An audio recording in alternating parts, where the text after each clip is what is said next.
Hello, everybody. Welcome to another episode of Politically Depressed.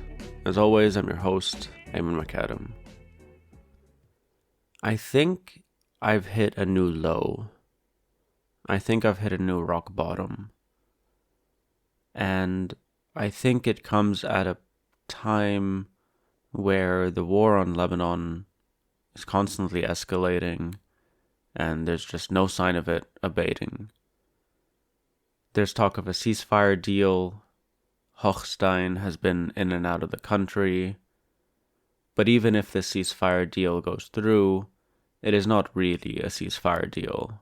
It is a capitulation deal. Baked within it is the Israeli demand that they can always strike whenever they want. It's a deal that basically ensures Israeli domination of the region, which is one of the main aims of this war. Before I decided to record this episode, I'd been planning on doing an episode which kind of builds on something that Tarek Baouni, the Palestinian writer and scholar, I guess, he said this in a Democracy Now! Interview, which is that we need to de-link the genocide from October 7, because it's gone above and beyond, obviously. It did even like a day or two into the assault on Gaza, which amounts now to just one of the clearest cases of genocide. But I wanted to expand on it and say we need to de-link the aggression on Lebanon from October 8, from the creation of the support front. Because, again, the plans, the goals, the ways in which this war is progressing and going on is far beyond anything that they've claimed in terms of fighting Hezbollah or closing that front. It is, in my eyes, a reassertment of the Israeli domination of the region. And with that, that is the original purpose of the State of Israel to begin with. As we know, Theodor Herzl did envision a state. He wrote very clearly to create a bastion of Europe, a rampart of Europe against the barbarians for civilization. And yeah, I mean, and that ties in why the Americans are so heavily invested in this. And it's just, I think none of us were prepared or even conceptually prepared to accept that reality. And I'm definitely not. Basically, I'm going to talk today, now for the next 20-30 minutes, about how I've been doing, about my readings of the situation, and the kind of really shit position we find ourselves in, wherein just facing reality is kind of unbearable. And I think now, like 2 months or so into this incredible escalation of the aggression on Lebanon, is a sort of reflecting moment that this is not going to be short term. These are things that I don't want to admit to myself. I don't want to say out loud. I want to believe that... Okay, I'm going to slow down a bit so I can try to go through this episode, because otherwise I think I'm just going to burn myself out emotionally. Because, as I said on the outset, I'm doing terribly, as one might expect. But before I start any of that, I'd like to remind people that this podcast is supported by the listeners. And so if you appreciate this podcast, go to our Patreon, patreon.com/fromtheperiphery. I have been doing my sub-series, Keep This Between Us, on there. It's kind of one of the only things that I'm doing aside from this podcast, and now with obviously the Mutual Aid podcast and the video essays, which is taking a bit of its time. But every now and then I sit and record an episode of this podcast where I just tell funny stories from my life, because I like telling stories, And it's honestly one of the most like frustrating things being in the situation where it's like all we can talk about is the situation. And the very last thing I want to talk about is war, like Zionism, um, just despair and all these things. Anyway, all that to say, if you want to listen to that sub series and you want to support this podcast, go to patreon.com/from the periphery. And yeah, I'd really appreciate it. That felt really weird actually to do, but almost a bit like a reflex at this point, because I have been doing this podcast for almost a year now, actually. It's very good for me, I think. There's very few other things in my life that I do consistently. I don't really have much of a routine. And nothing reflects that more than the fact that the last 3 or 4 days, I've just been sleeping. I've been sleeping so much because I just can't stand it anymore. I mean, the war on Lebanon, on top of the genocide in Gaza, on top of the acceleration of the Zionist project of literally creating greater Israel, on top of everything we've seen over the last year, now it's very much so come home. I think Monday was the first in this sort of like last period where it was just devastating because the Israelis started bombing central Beirut and like leveling entire buildings. And so like early in the morning as well with no warnings. Even the warnings are bullshit. But so they attacked and destroyed a couple of buildings in Ain Ramene. I have friends who live there. I fell asleep. Like, I wasn't able to fall asleep because I was constantly like checking in and like reading and watching and seeing like whatever and being horrified. But eventually I was able to sort of just pass out. And when I woke up, I discovered that they had attacked Morlies, where my mother lives. And it's just fucked. She's fine, alhamdulillah. It's actually a very funny situation where I woke up to her messages reassuring me and my brother that she's fine. Like, it's a really depressing, fucky situation wherein it's my mother who is in the situation, who is like preemptively, reassuring me. And, I have no reassurances for her because, what can I say? And so I find myself these days in these conversations talking to a lot of people who are living under the bombardment. And obviously, you don't, I don't know, it's not like getting into analysis, but the analyses are there. And like, basically the conversations have been going in certain ways and directions. And there's certain things that I say that I don't feel with the bottom of my heart, but I want to feel. And also, it's the only thing you can say in that moment. I'll give you a good example, actually. A few years ago, when I was in Beirut, living within the crisis, living within the collapse, seeing everything around me kind of just like fall apart, and just the devastation of it all. I mean, months after, or rather months into the port explosion, I found myself saying a word that I'd never used before, which is Keter Khair Allah, which means, I don't know, blessings be to God? Keter Khair, like increase the blessings. Basically, it's a thing you say like, I don't know, if shit's fucked. Keter Khair Allah, I don't believe in God. I don't. I never have.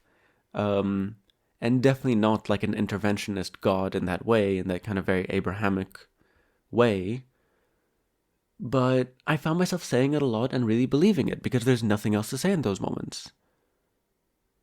Where I'm doing relatively okay, and I'm talking to people who are not doing okay at all. People who were like, mere like tens or hundreds of meters from the port explosion, people who had lost people in the explosion, or just people who are just doing terribly financially because all their money has been stolen and everything's getting more expensive and shit's just completely fucked. كتر خير الله. And so now I find myself saying that again as well, but a part of it is also in the analysis of the situation, wherein I find myself also saying, but this time I can't believe it. Inshallah, this war ends soon. I mean, I want it to end soon, obviously, but I just don't see it. And it fucking terrifies me. It really, really terrifies me. The Israeli demands at the moment are just, I don't know, unacceptable. But also they're bullshit demands. Because again, ultimately, the thing is that it's been very clear from the beginning that all this will end when the war in Gaza ends. But what we've seen, what they've done to Gaza is they've turned the war, turned the genocide into a structure. And so there is no ceasefire possible in Gaza without dismantling the structures they've already built. This Netzarim corridor, they have literally split the Gaza Strip into half. And they're completely besieging the north and starving everyone out while still bombing north and south. But so it's not just a ceasefire. It never really was.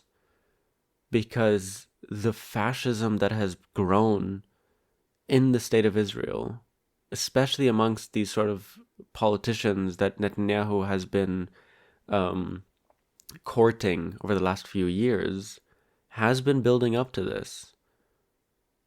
Like, they openly talk about southern Lebanon as northern Israel.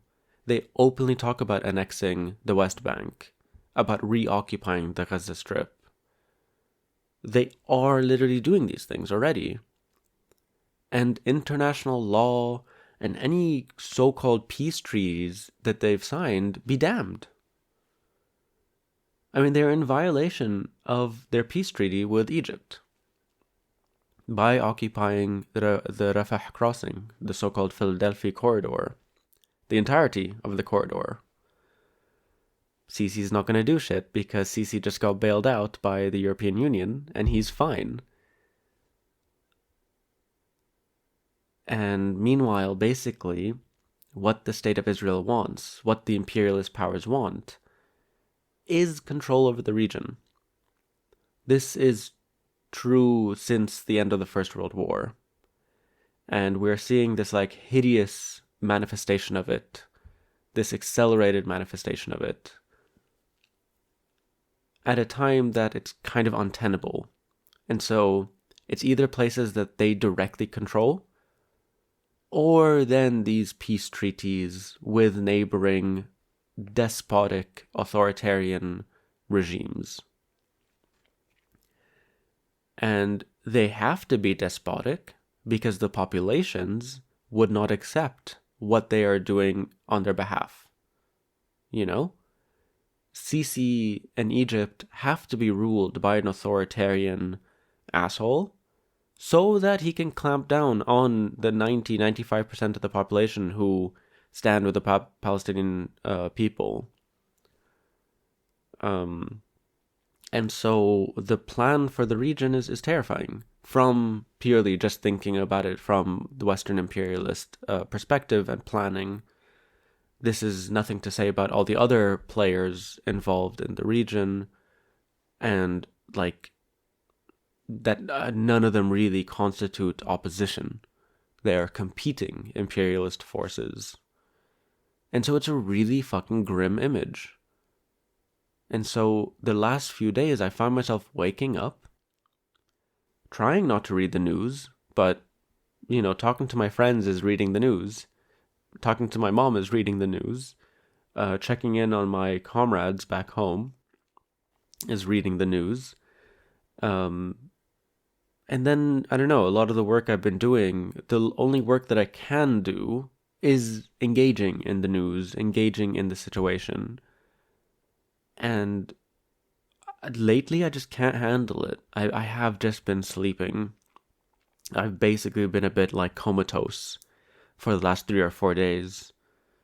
Today, I quite literally slept the entire day. I ended up sleeping quite late, like let's say I think 5 or 6 a.m. I woke up many times, most notably by my cat, who wakes me up to feed him. But then he's also kind of an enabler because I feed him, I go lay down, he eats, and then he just jumps back onto my legs and like falls asleep. So like it's cozy. But I don't know, today I actually woke up at 1 p.m. thinking today was going to be different. I had this energy, I had this feeling like, okay, I let myself feel shit. I let that sort of despair take over me. And now it's time to do the work. But then I went back to sleep. And again, I'm not tired. It's not like I'm doing anything to be tired. I just generally cannot stand reality at the moment. And I feel ashamed of that. Because I'm out here and I'm not under the bombs, and I can be doing stuff, and I can be fundraising, I can be doing my media work, I can be doing my whatever, but everything feels so fucking useless. And it's getting hard to avoid that conclusion, which is essentially the premise of this entire podcast, like not just this episode. Like, I knew obviously that things aren't going to get better very soon, and so we need to prepare, even if just psychologically, for the incoming despair of these collapses. And I don't know, but nothing, it never slowed down. I know we had to make space for it, but I really don't know anymore. I'm just so fucking tired. Again, emotionally tired, just exhausted, spiritually tired. I used to say, kind of sarcastically, that I wish I did believe in God. I wish I did have some background, like religious background. At the time, I used to think that in a kind of very shitty, new atheist way, because life seems easier. It looks so nice being a Christian and believing in a bunch of whatever. Um, but now it has new meaning and different meaning and less, like, not shitty meaning. Like, I think this is precisely why religion exists to begin with, because reality can oftentimes be unbearable. And again, the only, I think the most like secular manifestation, or rather humanist manifestation of that kind of, let's say, paradox, is the quote that I've been trying to recite to myself. But again, I don't know how to internalize it. That's attributed to Gramsci, which goes, pessimism of the intellect, optimism of the will. Shit's fucked, but I'm gonna get up anyway. It's all doomed, but I'm gonna keep fighting back, regardless. And again, I'm struggling to manifest that in any real way. And so, I don't know. Thinking in terms of the region, thinking in terms of the population, thinking in terms of what has already happened. There is no going back. The deaths, the destructions, the martyrdoms, it's just the betrayals, the everything. It has created new realities that I just simply cannot contend with, that I know a lot of people, especially the first few weeks, could not accept it. Like, I think I was on board with a lot of people where it's like, we literally cannot actually accept literally that the bombings are happening now. That they killed Nasrallah. I don't think I don't think I have properly. I don't think anyone has really accepted that. Anyone in Lebanon. Like, what does that mean? you know? God, I don't know. It's been really, really tough. And, I mean, a part of it is also the isolation, but I just don't want to go out. I don't want to meet people. I don't know. I really just don't know. I found a new analyst, actually. She's Lebanese. This is a bit of a throwback to, episode 3 or 4, where I talk about me breaking up with my white German CBT therapist. Well, he wasn't CBT, he was Gestalt, but it was all bullshit anyway. Um, I like analysis, at least theoretically. I've never done it, so I'm excited to try. I think the fact that she's Lebanese is going to be huge, hopefully, in terms of not having to explain certain things that I kind of just want to have already in the room, Again, my last therapist was this white guy, German, who, told me once that he can relate to my experience as an immigrant because he's German living in Austria. And I never got over that. I really just never got over that. Like the ridiculousness of that statement, but also, I don't know, the hubris. But the entire thing, it was just, especially after October 7, I just did not feel safe. There's nothing specific he did, but it takes even more now to feel safe amongst white people, especially white Germans, and especially one who never really took me talking politics seriously. Like, his main thing was like, let's keep the politics out of the room or whatever. Like, what about you here as a body? And it was like, I don't know. So I think it'll be a bit better. I don't know. Like, I don't like doing these episodes where I basically just start at a sad and then end on a sad. I want to find some silver lining, but I think that's the problem. I can't see any. I know some people will tell me that that's like defeatism, or that's actually like, I don't know, ignoring some of the good stuff that's happening in terms of the mutual aid and the community responses. But I don't know. I see that. I'm engaged in that work. But the sort of like nourishing facts are not overcoming the despair of the moment. I don't know how to overcome that despair. I really don't. And so it's either I continue this way or I find something else, because it's not going to come from anywhere else. Which honestly, I think that is the premise of my video essay forthcoming, which is facing the shittiness of the reality of the situation and forcing us collectively to reckon with the fact that no one's going to save us, and so we need to be planning accordingly. I used to have this conversation a lot with a friend of mine a few months ago about the necessity for us to come up with new theories and new analyses and new tools. And they kept saying things like, well, that sounds a bit unfair. Like, not only are these people living under the situation, but you're saying they also have to come up with the tools. And I think that's basically somewhere I'm at the moment, where it's like, yeah, that is unfair, but that is what it is. Like, it's shitty, but that's just the truth. Because no one else is going to come. No one else is going to develop those tools.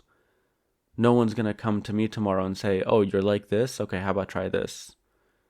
And I mean, there is this other option that I obviously don't talk about. I mean, for me personally, for like many, many reasons, partly to do with my like very intimate fear of death. But when talking about despair, it's pretty adjacent to, unaliving oneself. And I don't know, for me, it's this weird thing that I find myself, even though I talk a lot about mental health, I talk about depression, I talk about despair, I don't talk about suicide. And it's not because I don't, reckon with it or think about it. Not as in think, as in like contemplate, but, I don't know. Who is this philosopher? I think it was like David Hume wrote a very interesting thing about like suicide, like 300 years ago. But I think it goes back to the Stoics, where it's like, okay, if things get so only like, it's actually fine. Because if things get too bad, there is always that, that exit. David Hume wrote this in opposition to this kind of like Christian doctrine of like, no, no, no, that's sinful. But in that kind of humanist tradition where it's like, well, if there's no sin, then like, no, that is an out. Sorry, I don't like talking about it too much because I've had friends who very much so struggle with this, and it's actually like a red line for me. Like, I cannot discuss this with people. It is so painful. But I wanted to bring this up only because to me, at the moment, it is not an option. At the moment, it is not even within my. It's this thing that I reckon with in the long term, like in terms of whatever. Sorry, I know this all sounds really dark, but you are listening to an episode of Politically Depressed, hosted by a Lebanese um, lefty who sees nothing but destruction and destruction of his home and his entire fucking world. God, fuck Israel. Fuck Israel and fuck the Americans and fuck the Jordanians and the Egyptians and the Saudis and everyone who's just enabling this. And fuck every American politician and the Republican Party and the Democratic Party, the entire UN. Just fuck. There's really not much more to say, honestly. Again, I've had these conversations for months now. Sanity or humanity? And, how do we remain sane? I'm no longer sane. Khalas. Like, that is the cruelest demand, to experience this, even from afar, and remain attached to sanity in that kind of whatever hegemonic way or understanding of it. But so yeah, I think I have to not detach myself, but maybe attach myself more. As in, if my analysis is that suicide is not an option, that despair is not really an option, that nothing is going to come save us, no person. Abdul Nasser is not going to come back from the dead and save us. Khamenei is a piece of shit was never going to save us. The Americans, I mean, God forbid the kind of deluded mind that thinks that the Americans are going to come save us. We have to save ourselves. We have to save ourselves. And I don't know, maybe that's something that I'm not only thinking about the region, but I'm thinking about myself. And I think then the only thing that's left to really say and try to internalize is, am I worth saving? That I find myself in these moments wherein, let it be damned. I don't care what happens. But that is a form of suicide. And so if I reject that, then I also need to reject the despair. I need to reject the feeling that I am not worth it. That I am not worth saving. I am worth saving. See, it's easy to say, it's hard to fully believe. Do I have the tools to save myself? I don't think so. Can I get those tools? Maybe. Am I on the path to building those tools? Sort of. Do I have faith that things will get better if I get those tools? No. I mean, that's another aspect of it, faith. Again, it's pretty crippling being like a born and raised atheist, essentially. Um, that I've never had faith in anything. I mean, that's not true. I don't know. something's got to give. Something has got to give. I don't know. I guess that's what I'll be thinking about for the next few days, especially as I guess attempt to not sleep through life, through as much of it as I can, basically. But yeah, I guess I'll wrap it up there, even though, again, I'm sorry to end it on a low note, but that's just, I don't know, it is what it is. So yeah, that's been another episode of Politically Depressed. I hope you enjoyed it. If you want to support this podcast, you can do so in a number of ways. You can become a member of our Patreon, which is patreon.com/fromtheperiphery. You can leave a one-time donation in the tip jar below. Leave a rating or a review wherever you listen to this podcast. Or just tell your friends and help spread the word. With all that said, that's it from me. I'll see you all next time.